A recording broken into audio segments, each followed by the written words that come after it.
Anda kembali diinterupsi pemirsa, saya langsung ke Bung Ade lagi. Bung Ade. Bung Ade yang mana nih? Bung Ade yang mana nih? Bung Ade Armando. Bung Ade Armando. Kan nih. Ya kan? Bung Ade Armando. Anda kan karena kasus ini nih, Anda akhirnya memilih mundur dari PSI. Iya. Kenapa? Iya, jadi terima kasih Anda bertanya begini ya, karena masih banyak orang yang memang masih bingung kenapa saya harus mundur dari PSI. Ini bukan urusannya dengan beliau-beliau ini, tapi serangan terhadap PSI akhirnya, jadi kan serangannya kan harusnya ke saya, ya. Saya lah yang saya katakan tadi, saya paling bertanggung jawab terhadap apa yang saya buat di Cokro TV. Cokro TV itu pemretnya saya, jadi saya tidak akan mengatakan, oh itu bukan salah saya gitu. Itu kalau itu salah saya. Tapi saya menganggap itu nggak salah. Oke. Tapi masalahnya serangannya itu melalui berbagai medsos, berbagai pernyataan itu adalah bukan hanya saya yang salah, sampai ada surat yang mengatakan kepada para pengurus PSI bahwa kalau di PSI masih ada Ade Armando yang anti-Islam, ya, kami tidak akan mendukung PSI. Saya merasa kok teman-teman jadinya terbebani dengan apa yang saya lakukan. Saya tetap merasa saya tidak bersalah ya, tapi kok jadi orang-orang teman-teman saya ini yang sedang berjuang untuk membangun sebuah partai yang kan sebelumnya belum diterima di parlemen kan, parliamentary threshold kita nggak sampai 4 waktu itu. Jadi sekarang di bawah Mas Kaisang yang juga kita berharap di atasnya ada Pak Jokowi lagi, ini akan bergerak pelan-pelan ke atas ya. Nah dalam proses itu tiba-tiba terjadilah kejadian saya ini. Nah masalahnya seperti tadi saya katakan, banyak orang yang menyerangnya tuh bukan menyerang saya, tapi menyerang juga PSI, menyerang juga Jokowi. Oke, Bung Ade, ya. Di beberapa media juga menyampaikan bahwa Bung Ade ini siap untuk minta maaf ke JK dan juga ke publik. Kalau misalnya memang Anda siap untuk minta maaf ke Pak JK dan juga publik, kalau ada potensi damai?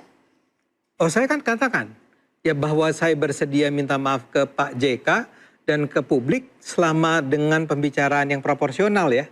Saya akan mengatakan saya tidak memfitnah Bapak, saya tidak sedang memprovokasi umat Islam ataupun umat Kristen untuk marah, saya tidak sedang mengadu domba ya. Tapi kalau itu terasa seperti sesuatu yang mengganggu, saya akan minta maaf ya. Juga kepada umat Islam yang barangkali menurut saya punya mispersepsi terhadap saya bahwa saya itu adalah orang yang anti-Islam. Saya itu tidak anti-Islam. Bang Saiful aja kok yang marah sama Bapak. Bang Saiful aja. Bang Saiful gimana tanggapannya? Jangan kita bawa-bawa umat Islam. Siap untuk sempit lah persoalan ini ya.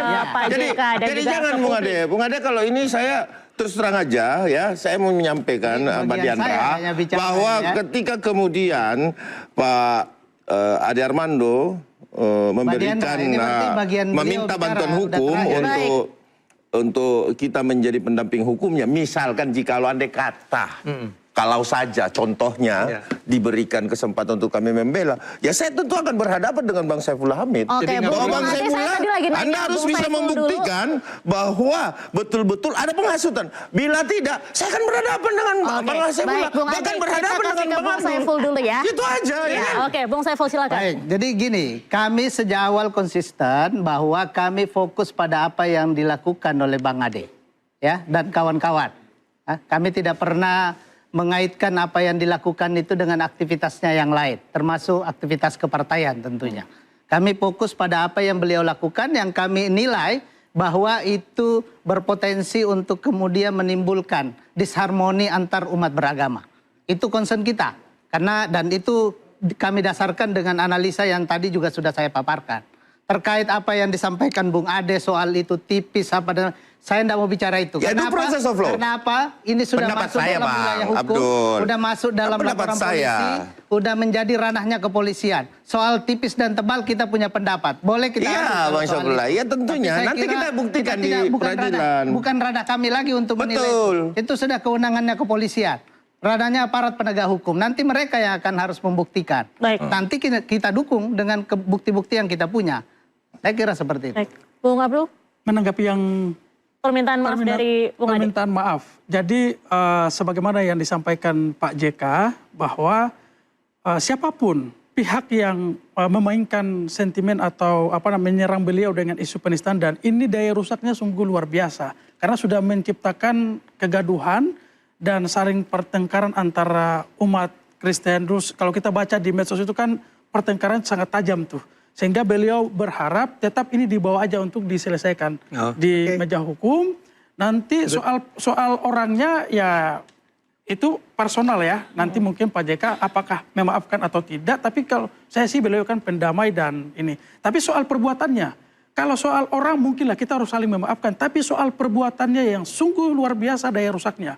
Bagaimana seorang Pak JK yang rekam jejaknya itu adalah menghabiskan sekian paruh. Saya rasa interupsi Bung Abdul terlalu menggiring bahan ini kepada persoalan bahwa ada terjadi tajam dan terjadi sidang pendapat di media sosial. Saya rasa masyarakat Indonesia sudah sangat memahami keseluruhan Bung Abdul bahwa Pak JK itu siapa, Ade Armando itu siapa, dan saya yakin betul bahwa masyarakat Indonesia tidak akan pernah sedikit pun berpikir bahwa Pak JK ini adalah seorang provokator. Tidak mungkin. Kenapa? Beliau adalah pendamai kok. Itu nyata. Dan itulah yang saya anggap bahwa Bang Abdul juga jangan menggiring dong. Bahwa Pak JK seolah-olah difitnah dan dijatuhkan martabatnya di sini gitu. Bayangkan Bung Abdul. Mbak Diandra, gini.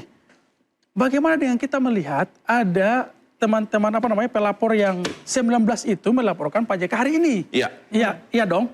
Nah, itu yang Pak JK juga mau sampaikan bahwa ya silakan nanti yang Bung Ade dan kawan-kawan kan sudah dilaporkan. Dan yang melaporkan ini bukan pasal tuduhan fitnah atau pencemaran. Yang dilaporkan adalah pasal 247 dan 32 penghasutan atau provokasi tadi. Nanti aja diuji di Bareskrim yang sudah dilaporkan di sana kayak gitu. Jadi intinya adalah pintu maaf tetap terbuka, tapi proses hukum tetap berjalan. Proses hukum biarkan berjalan. Tapi kalau begitu, ya saya menyatakan saya tidak akan minta maaf kalau begitu. Karena toh ujung-ujungnya tetap akan dijalani proses hukumnya. Buat saya nggak apa-apa. Ya saya cuma ingin mengatakan kepada publik, pada Anda, nih saya tidak berniat untuk memfitnah Pak JK. Saya tidak bermaksud untuk memprovokasi, tidak bermaksud untuk mengadu domba, tidak ada tuduhan tentang bahwa Pak JK telah menodai agama Islam, tidak pernah. Ya. Tapi kalau ini mau diperkarakan secara hukum, saya setuju. Saya nggak ada masalah ya. Tapi memang kalau begitu, kan tadi Anda katakan di sebuah stasiun lain, saya sebenarnya sudah bilang, saya bersedia minta maaf dan bersedia minta maaf pada Islam. Tapi juga lucu, karena Bung Ade ini bersedia minta maaf, tapi sisi lain tidak mengakui apa yang dia lakukan itu salah. Kan ini aneh. Buat apa minta maaf kalau memang tidak merasa salah? Minta maaf. Kan ini kan aneh. Enggak dong, Pak JK minta maaf. Jadi begini, orang yang meminta maaf itu perasaannya Pak JK. Ini bukan soal perasaan. Ini jadi orang yang meminta maaf itu Bang adalah orang yang melakukan kesalahan. Abang terlalu menjustifikasi Bung Ade Armando sebagai orang yang sudah melakukan kesalahan. Yang sudah nyata-nyata dilakukan. Iya kan, ini yang akan kita uji. Bang Saifullah yang kadang-kadang saya berpikir ada sentimen pribadi Bang Saifullah ini. Saya tarik. Ya kan, Bang Saifullah ada sentimen pribadi dengan Ade Armando ini. Saya melihat itu. Ada sentimen pribadi. Saya tidak bersedia minta maaf. Saya tarik. Begini Mbak Dina, ini kalau kita lihat rekam jejaknya Bung Ade, sebenarnya ini Bung Ade ini harus punya evaluasi lah. Apa? Gini, kalau nggak salah di tahun 2017 ya, kalau nggak salah Bung Ade ini kan ada statusnya sebagai tersangka yang kasusnya. Ini kan pribadi Bung Abdul. Sebentar Bung Abdul ini udah membawa pribadi dan kami keberatan dengan itu hal-hal seperti Bung Ade, itu. jangan dulu Bung Ade. Konteksnya apa nih Bung? Konteksnya adalah begini. Kalau Bung Ade merasa bahwa dengan meminta maaf itu dan perkara itu selesai, harusnya kan dia tengok juga bahwa ada rekam jejak dia yang ternyata tidak sekedar dengan meminta maaf. Itu udah selesai Bung Abdul. Itu sudah selesai.